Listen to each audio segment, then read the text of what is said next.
Bonjour à tous et bienvenue à cette nouvelle édition de la revue de la presse camerounaise que nous allons ouvrir ce matin avec la nouvelle expression qui nous présente des révélations à sa grande une. Et d'après les révélations faites par le journal, Steve Akam est en vie. Les membres du collectif Sylvain Swap, qui l'ont rencontré pour la première fois, révèlent qu'il a été atrocement torturé et présente des signes de paralysie et d'handicap corporel. C'est une information ce matin à retrouver en page 5. Rappelons que Steve Akam, alias Ramon Kota, qui a été arrêté tout récemment au Gabon et extradé vers le Cameroun.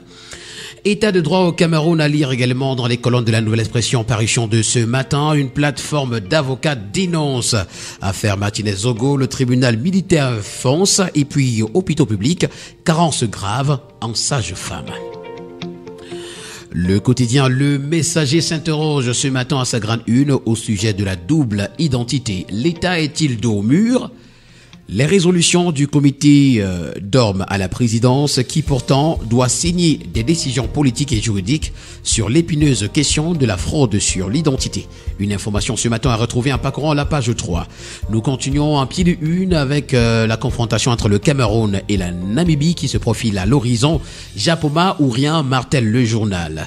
Malgré les raisons brandies par l'Ognès, Eto'o persiste et signe. Le match se jouera à Douala.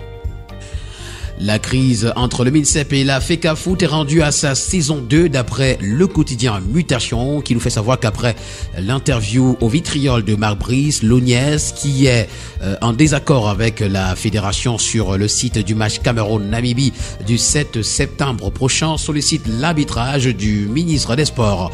La fédération met en garde les joueurs convoqués contre toute entorse au règlement FIFA-CAF. C'est une information à retrouver en page 12 ce matin. Ognès FECAFOOT, voilà également l'information qui continue à la grande une du quotidien bleu d'Aman-Mana, ça c'est le jour. L'arbitrage du ministre des Sports est attendu. C'est le contenu d'une correspondance signée de l'administrateur François-Félix Ewane, datée du 20 août 2024 au sujet de la discorde entre les deux institutions concernant le stade disponible pour abriter le match Cameroun-Namibie du 7 septembre prochain. Ce que dit le règlement de la CAF nous est présenté ce matin à la page 9 du journal. Mise au point, parlons ce matin également dans les colonnes du journal de l'agitation autour de la projection d'un film. Les co-réalisateurs du documentaire se désolidarisent de certaines collectes de fonds organisées à la veille de la projection de Paul Biya, un grand homme d'État au destin prodigieux à Bafoussam. Nous continuons ce matin avec le journal à caractère satirique. Ça, c'est le Popoli qui parle des lions indomptables également et nous fait savoir que des fans se mobilisent contre Marc Brice. Le quotidien L'Info à chaud qui parle également de sport ce matin titre pour sa part à sa grande une qu'il pleuve ou qu'il neige le 7 septembre au stade de Japoma, je serai là. Voilà une information à retrouver donc en parcourant la page 10. La presse camerounaise est en danger également, nous renseigne ce matin le journal. Un journaliste échappe à la mort. Et puis tronçon Colbisson, boum, Niébel, la circulation des camions gros porteurs est interdite. Nous continuons ce matin avec le reporter sport qui nous présente ce matin s'agissant des lions indomptables, Marc Brice comme le chiffonnier. Depuis quelques jours, le journal a lu avec mépris et dédain l'interview de Marc Brice, entraîneur sélectionneur de l'équipe nationale du Cameroun, accordé au journaliste belge Yves et publié sur un site internet. C'était donc le 17 août 2024. Le journal ce matin nous présente son indignation et cette indignation est marquée par rapport à cette attitude condescendante d'un mépris caractérisé face au président de la FECAFOOT, Samuel Eto'o fils, l'icône nationale, la légende vivante du football de renommée mondiale, le compatriote de tous les Camerounais. C'est une information à retrouver ce matin à la page 11 de Le Reporter Sport. Le quotidien L'économie avec lequel nous poursuivons ce périple ce matin parle de dégradation des routes nationales et nous présente les activités économiques qui en pâtissent. Dans une correspondance adressée au ministre des Travaux publics, Célestin Tawamba, président du groupement des entreprises du Cameroun, plaide pour la réhabilitation urgente de certains tronçons stratégiques, notamment Douala-Bafoussam et Edea-Douala. Le quotidien à capitaux publics Cameroun Tribune, dans sa parution de ce 22 août 2024, parle d'enseignement secondaire et nous présente le vent de réforme, de nouvelles séries, de nouveaux manuels et guides pédagogiques introduits à l'occasion de la rentrée du 9 septembre prochain. Le ministre Nalo Valianga a fait l'annonce de ces changements, c'était hier à Yaoundé, au cours du lancement solennel de l'année pédagogique.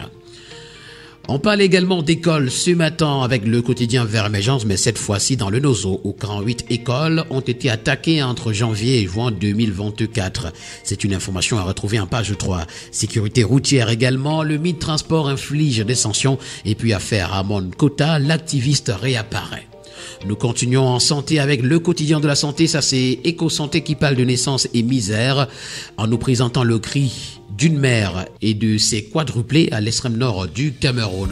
Dans la nuit du 21 août dernier, une jeune mère de 32 ans a donné naissance à 4 bébés dans des conditions précaires dans une case de santé de fortune du village Bardouki, c'est à l'extrême nord du Cameroun. À Garoua, on parle également du retour des pluies et ses conséquences sur la santé. Vers intestinaux, chez les enfants également, la contamination se fait généralement par l'ingestion d'œufs de verre présents dans les aliments et l'eau contaminée. Le quotidien Nouvel Horizon est également que ce matin il parle de partenariat gagnant entre le Minedub et l'ONG Hope. D'ailleurs, ces deux partenaires unissent leurs forces. Yaoundé, 21 août 2024, Evelyne Dipassi de l'ONG Hope et Laurent Etoudingwa, ministre de l'Éducation de base, ont lancé un partenariat inédit pour révolutionner l'éducation au Cameroun. Ce projet ambitieux vise à renforcer les infrastructures scolaires, former les enseignants, adapter les ressources pédagogiques et garantir un accès équitable à une éducation de qualité pour tous les enfants du pays. Et nous terminons ce matin avec le bi-hebdomadaire Le Financier d'Afrique qui parle de finances publiques. Le plan d'apurement de la dette flottante de l'État de 671,7 milliards de francs CFA nous est présenté. Dans sa lettre circulaire du 16 août 2024, le ministre des Finances précise les modalités de règlement des dettes non structurées sur une échéance de 7 ans à compter de l'exercice 2024.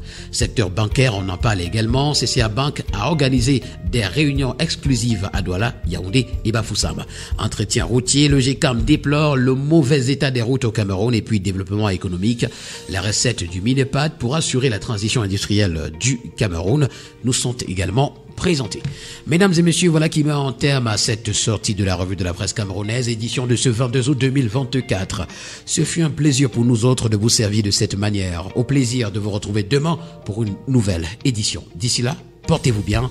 Agréable journée à tous.